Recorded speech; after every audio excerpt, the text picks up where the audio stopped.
Kota Surabaya menjadi tuan rumah pertunjukan tablo teater dan musik tentang perjalanan Presiden pertama Republik Indonesia Soekarno saat mengunjungi Uzbekistan di tahun 1956.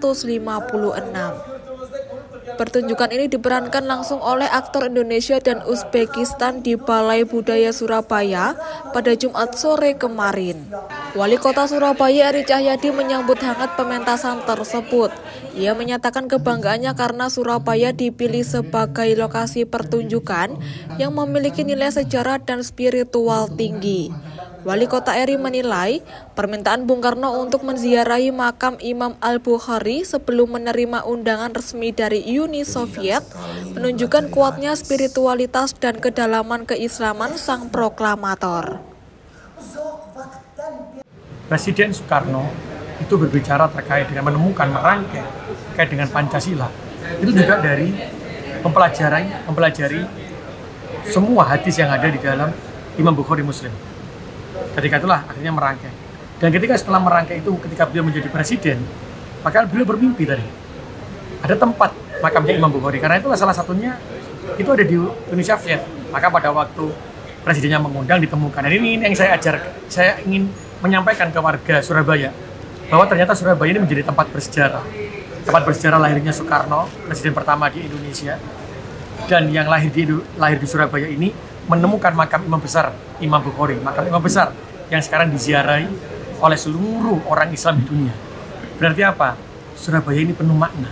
Bahkan resolusi jihad juga di Surabaya. Maka ini tempat yang luar biasa. Maka sejatinya warga Surabaya mempelajari.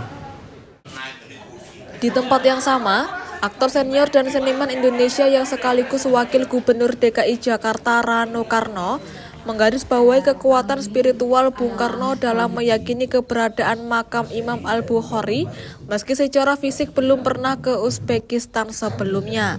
Karena itu, Rano menyebut bahwa teater ini bertujuan memperkenalkan sejarah Bung Karno kepada generasi muda.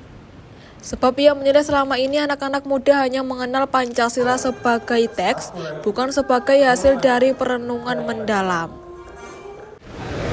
Kita nggak akan bisa mungkin melukis alam yang begitu indah kalau kita tidak pernah melihat. Sementara dia nggak pernah lihat Uzbek.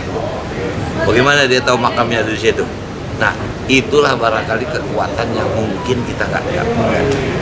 Ya, kita harus akui memang mungkin hanya orang tertentu yang punya kemampuan. Bayangin loh, kita nggak usah bicara mistiknya.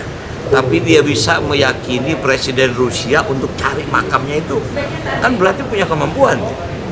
Kalau dibanding Indonesia, dibanding Rusia, mereka jauh lebih besar, lebih kuasa, lebih adidaya. Nah, kalau Indonesia pada waktu itu apa? Tapi kok bisa seorang Bung Karno bisa minta kepada Presiden Rusia untuk cari makam itu? Nah, itu kan berarti kalau dari sudut pandang sangat menarik gitu. Sementara itu, produser independen sekaligus pendiri Yayasan Taut Seni Restu Imansari Kusumaningrum mengungkapkan bahwa pentas ini telah melalui proses riset dan pengembangan selama lebih dari 4 tahun. Pementasan berdurasi sekitar 1 jam ini melibatkan sekitar 20 seniman dan teknisi, serta terbagi dalam 4 sesi pertunjukan.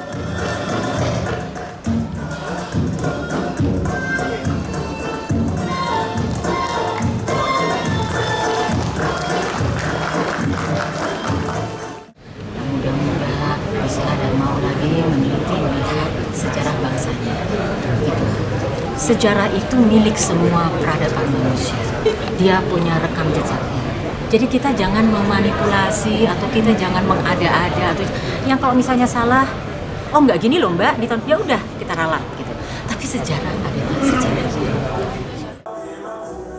Kunjungan Soekarno ke Uzbekistan pada 1956 yang dilakukan atas undangan Presiden Uni Soviet Nikita Khrushchev menjadi simbol kuat diplomasi non-blok Indonesia di tengah panasnya situasi Perang Dingin. Permintaan Soekarno untuk mengunjungi makam Imam Al-Bukhari menjadi syarat sebelum ia menerima undangan tersebut. Kunjungan tersebut kemudian dibalas Khrushchev dengan lawatannya ke Indonesia pada 1960. Kini kerjasama Indonesia-Uzbekistan berlanjut melalui medium seni pertunjukan yang menjadi bahasa diplomasi universal. Tim Liputan, Surabaya TV.